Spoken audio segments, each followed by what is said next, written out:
Hey guys, I'm Michael. I'm for TravelCostaRicaNow.com. I want to get right into this, guys. I want to talk about perpetual tourism, what a perpetual tourist is, and some of the ins and outs and stuff that I've learned along the way. So I think you might learn a couple things. Anyway, a perpetual tourist is somebody that lives in Costa Rica but isn't a legal resident. So they actually have to leave every 3 months like a tourist would, and they just keep doing that but actually live in Costa Rica. And they call that a perpetual tourist. Now, a lot of people will tell you, oh, that's illegal, or it's legal, or it's a loophole, or it's this, or the fact of the matter is, it's been going on for a long time. So no matter what it's called, it's been an accepted form of living here for a long time. And that's the bottom line of it all. So this is January 2011, and so right now, like all the years before, perpetual tourism has been allowed. Now, it's also been said the perpetual tourist has to leave the country every 3 months for 72 hours. Also not true. You can literally go up to the border, cross, have a beer, come back, and it's fine. I'm not sure why it's fine. I don't know some people will say, well, you shouldn't do that because if you're ever going to become a resident, they look at your passport. The fact of the matter is, they don't ask you, they don't say, well, you weren't gone 3 days, you need to go back. They stamp you in and they write 90 days. So that's the way it is. Now, if you remember, or any of you guys that do this or know about this, know this immigration thing was being looked at big time in 2010, and people were getting a little scared because they were changing the laws. There were some scary stories about what was happening and that sort of thing. Now, I think what happened is, crime, I don't know if the crime thing got a little big in the news, or maybe it's the roads, and they've kind of seemed to have drifted away from dealing with the immigration thing for a while. So it hasn't really changed. It's still the same. You can still leave 3 months and you can still come back. Now, what has changed is what I want to tell you. We just got back from Peñas Blancas. That's the big border crossing from Costa Rica to Nicaragua. That's where the thousands of people every day, and we have a video about crossing that, so you could check that out. But anyway, something has changed up there, and we wanted to let you know about it.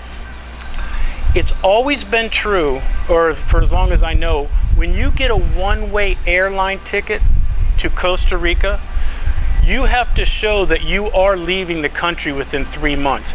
Sometimes you could literally be at the ticket booth in the airport, and they say, where's your return ticket? If you don't have one, they can make you purchase one before they let you board the plane. Now, I know people that's happened to, and I know some people that they don't ask, and it's not a problem, and that it's not a problem, and people get a one-way ticket and nothing's ever said. But what happened to us, so there's 6 of us. We go up to Granada, which we love, Nicaragua, and we're coming back. 5 of us live here permanently. 1 was just visiting. Now, it just so happens we got separated, and I went through the border crossing in Costa Rica first. Took me 2 seconds. Looks at me, stamps my passport, I'm in. So I'm waiting around in the restaurant. D'Angelo comes over to me and says, man, they gave me a really hard time. They asked me for my ticket out of Costa Rica, my flight ticket, my bus ticket, saying I was leaving. And he was just saying he played kind of dumb. And they gave him a hard time, but they ended up, giving his passport stamp, and he got through. Our other friend, who comes down here a lot but doesn't necessarily live here, he did have a plane ticket showing his itinerary. He showed it to the people, no problem. He got stamped in, he's with us. The other 3 people, they didn't let in. They made him go. They made him go outside of outside of the building. It's called Tika Bus. It's the buses that run around here. They had to go buy a ticket. I think they ended up paying $20, saying they were going from San Jose, Costa Rica to Managua, Nicaragua.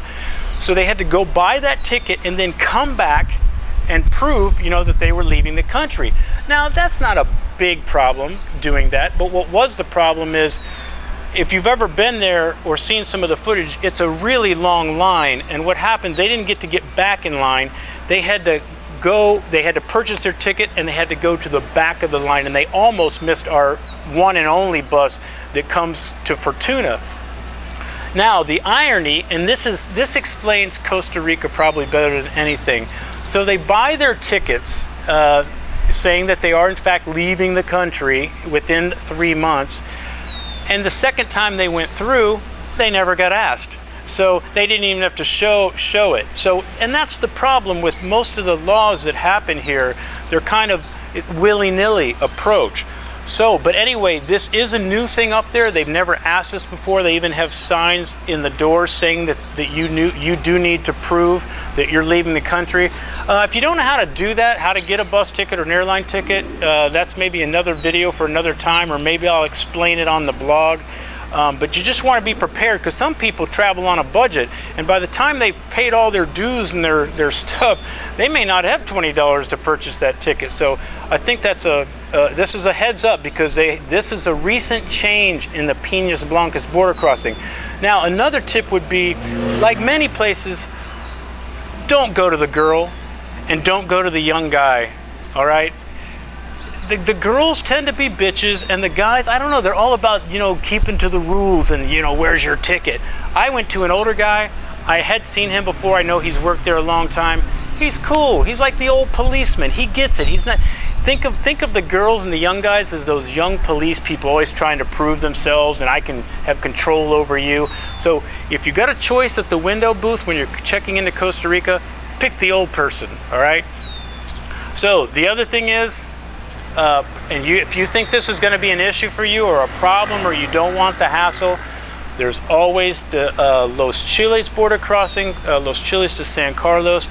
Much easier, actually, much more user-friendly. It's almost pretty much hassle-free. Now, I don't know if the law will change up there, or I mean, not the law, but if they'll make you do that